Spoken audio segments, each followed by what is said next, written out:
Hello everybody, it is Owl Night and it is Brony time, and welcome back to the Lucid 9. I really need to remember to go off line before I start doing these. Anyway, so when we last left off, sorry if you hear thunder, it's storming out, so when we last left off, we learned that Tama has deeper feelings for Rui and she does to him, but he didn't want to commit to a relationship in high school and all this stuff, and I'm sure there's a past to this, but we won't know it yet, because she said something about replacing her, so maybe he had a previous relationship. But we're going to get right back into this.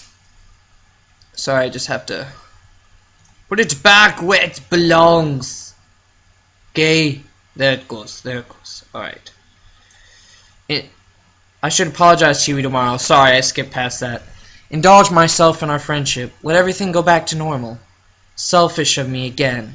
But maybe this time, I should just be selfish. Jeez.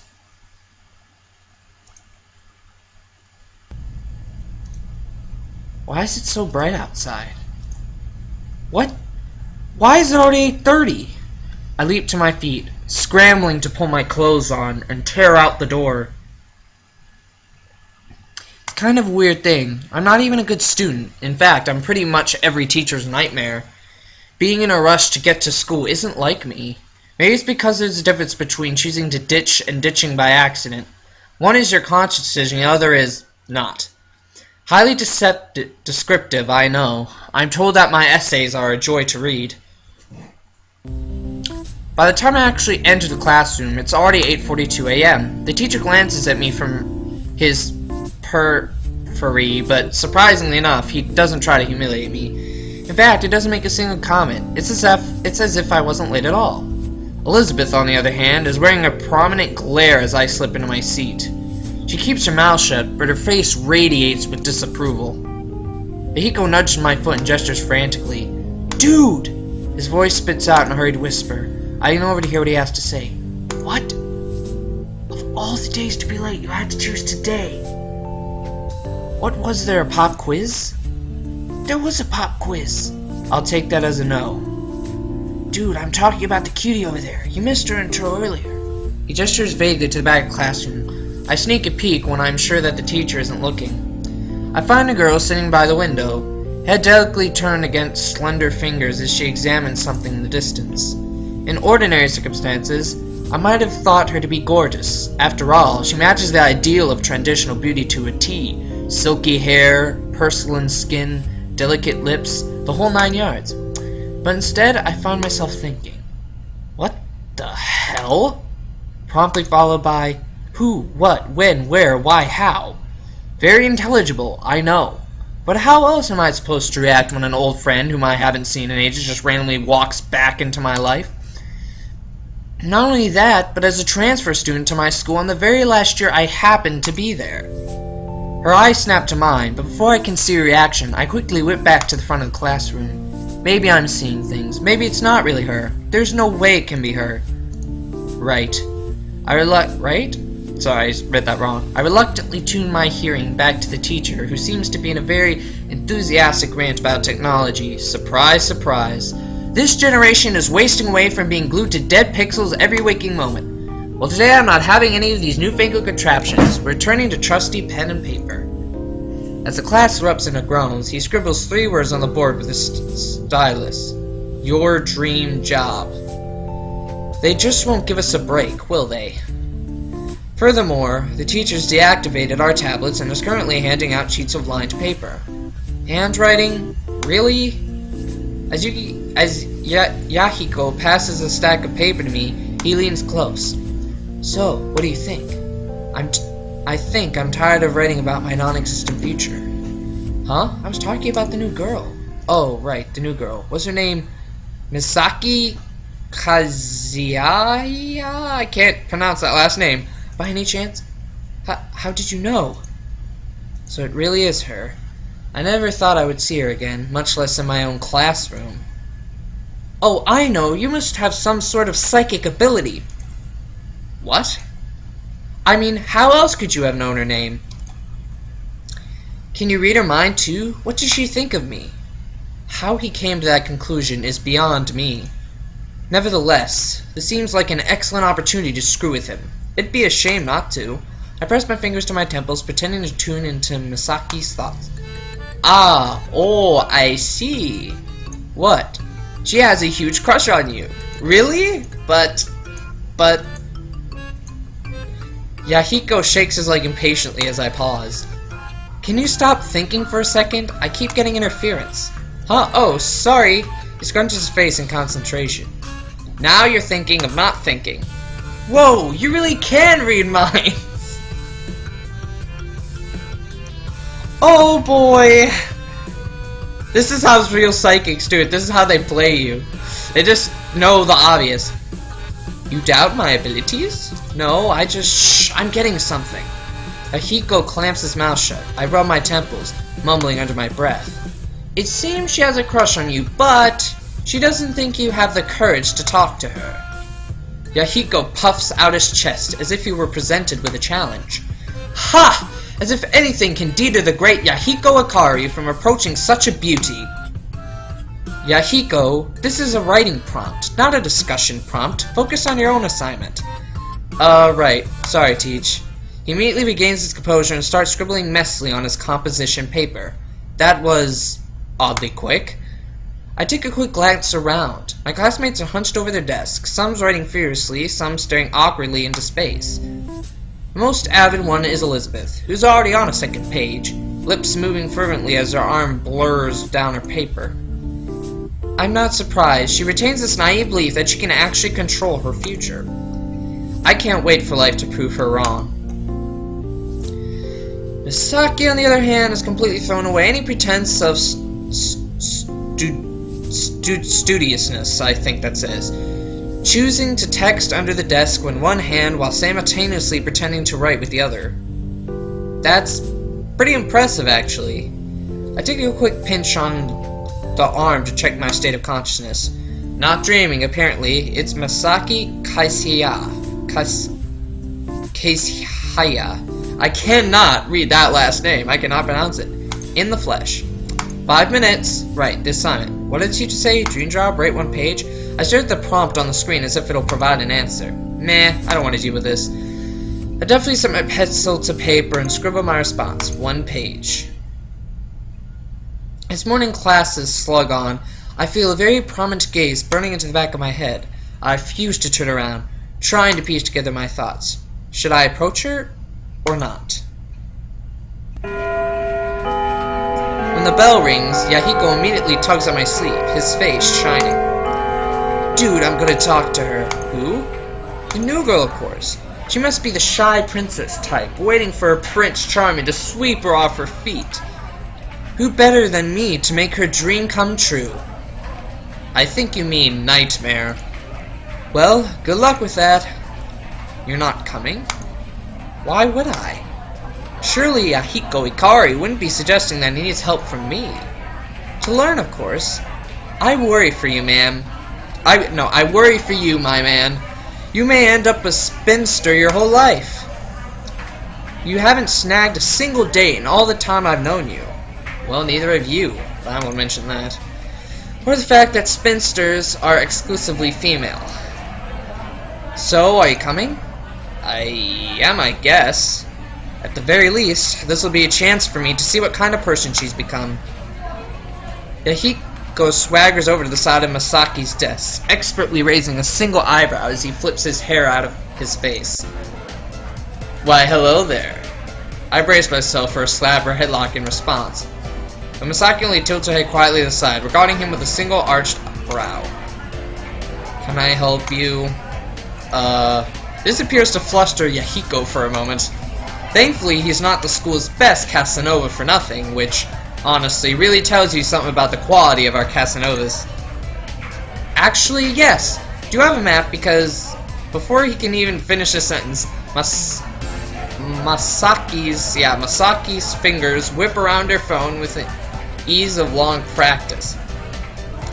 In 3 seconds flat, she's pulled a campus map onto her screen and shoved it in the front of his face. Here, where in particular are you looking for? Here, where in particular are you looking for? Wait. Oh, are you also a transfer student? What? This certainly would make much more sense. I was just thinking, it's a little strange that a student would be asking me for directions since I just transferred here. But I should have realized you must feel the instant connection of a fellow transfer student. When did you come here? Wait, this is a big misunderstanding. I'm trying to hit on you. What? Why would you say that? Oh, I see. 7 out of 10. Huh? I rated your approach. You didn't even introduce yourself. You're right. How careless of me. I'm the one and only Yahiko Ikari. Surely you've heard of me. I highly doubt that. You and B, by any chance, happen to be the Yahiko Ikari from Grover Mecker.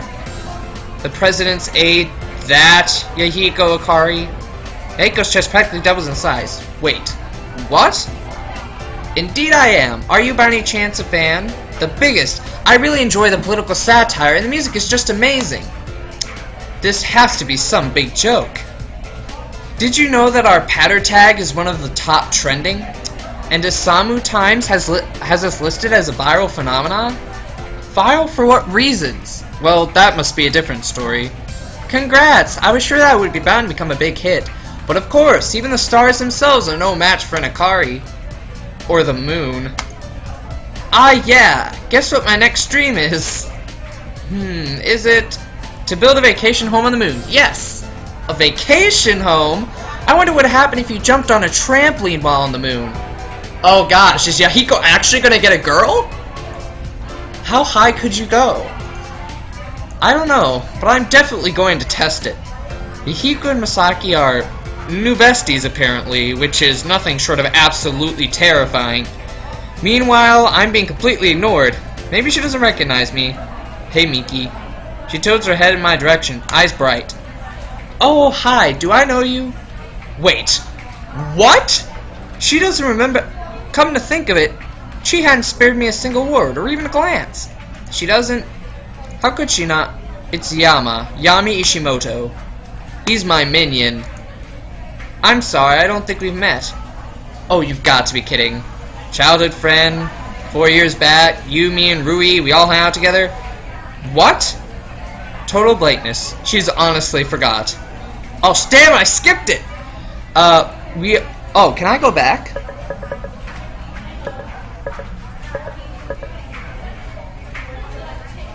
No, I can't go back, damn it! We all lived in Sato, small town 3 hours drive away, yes or no? I'm sorry, I don't think. We all played together, we were inseparable, we met at that festival, the one with the lanterns. Misaki's expression gradually turns from polite to more and more skeptical.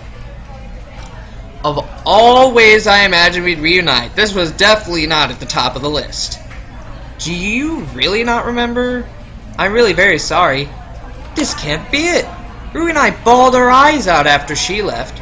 We hovered by the phone for hours waiting for a single call. When nothing came, we even resorted to hovering by the mailbox in the vain hopes that we'd receive some snail mail. Is she saying that during that time, that 1 month which turned into 6, which turned into 1 year, which turned into 4 years, she just forgotten us? How could that be possible? Unless, by any chance, you haven't gotten into a tragic car accident and ended up with amnesia, have you?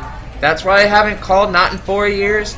She backs away slowly, eyeing me like I'm an insane psychopath. Okay, this is bad. This is really bad. I wore a kimono! You really don't remember? She stops at that, a flash range catching her eyes.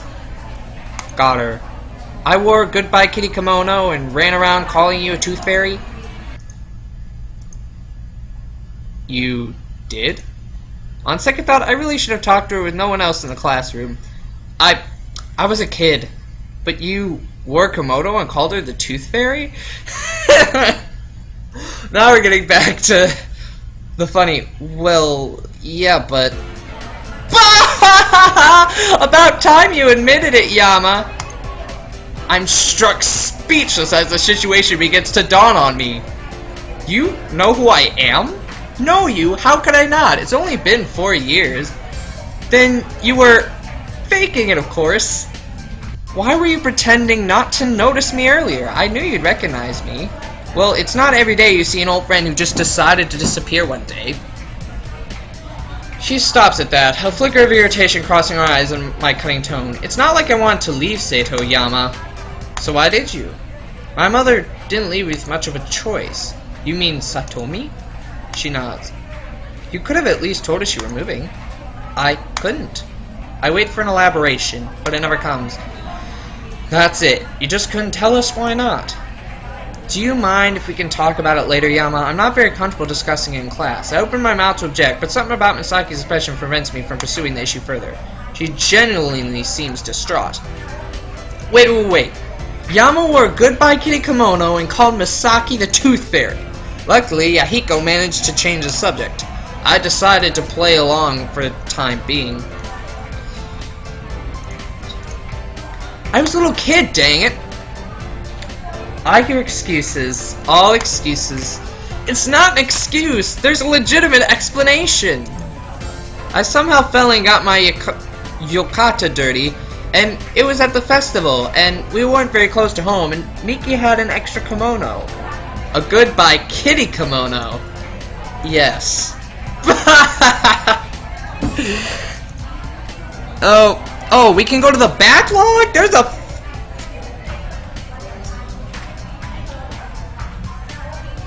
Alright. I didn't know I could do that.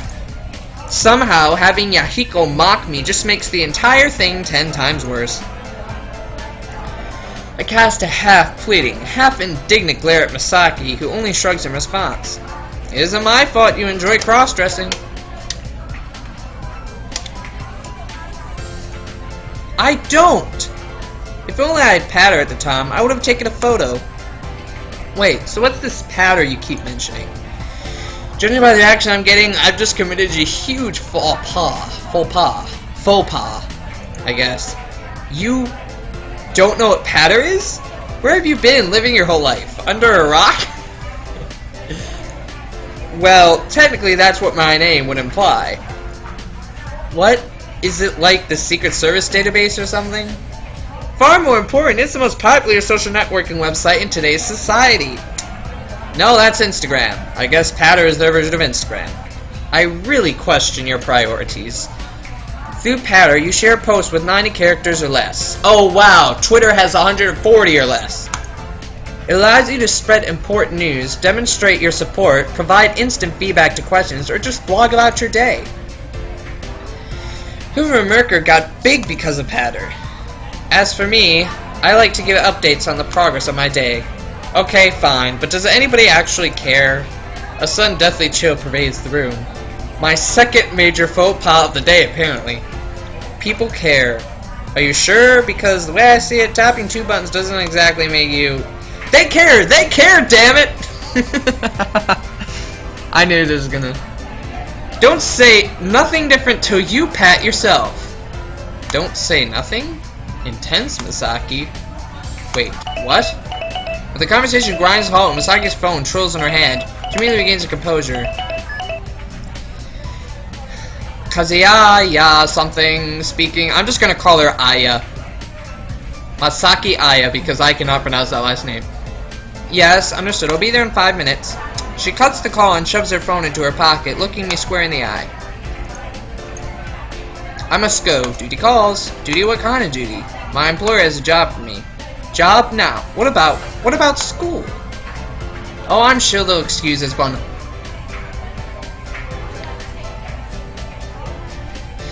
Wait a minute. Remember that scene from the first scene of the story? I think she's her employer. I think she's the cold-hearted killer. This one. Let's talk again later, Yama. Oh, and make sure to bring Rui, okay? Goodbye. And like a tornado stalking its next target, she blazes out of the room. I'm left completely dumbfounded with Yahiko, who's dancing around the room like he just won his mansion on the moon. I have a fan! I have an actual fan! A real fan! Where is it? Bring it out! I wonder how long it'll be before I can pledge her to my service as my first true minion. I wordlessly leave him in his fantasy world of domination and head to the cafeteria. It's more out of routine than actual feeling hunger. The shock of running into an old friend after 4 years might have something to do with that. Maybe I should be angry at Misaki, but at the time, who knows what had happened with her and her mother. She seemed pretty uncomfortable talking about it. At least she was here now, I guess. That's all that matters. If Misaki wants to tell me, she will on her own time. Alright, so I think that is we're entering a new scene, so I think that is going to bring us to the end of part 4. Wow, wowie, wow, wow. I am thinking Misaki is a murderer who's hired by the government from the last one. I swear she is the culprit, and I'm sure we'll find out at the end that she is. So, thank you all for watching. Please leave a like, comment, and subscribe to BronyTime for more content, especially more of Lucid 9. See you next time.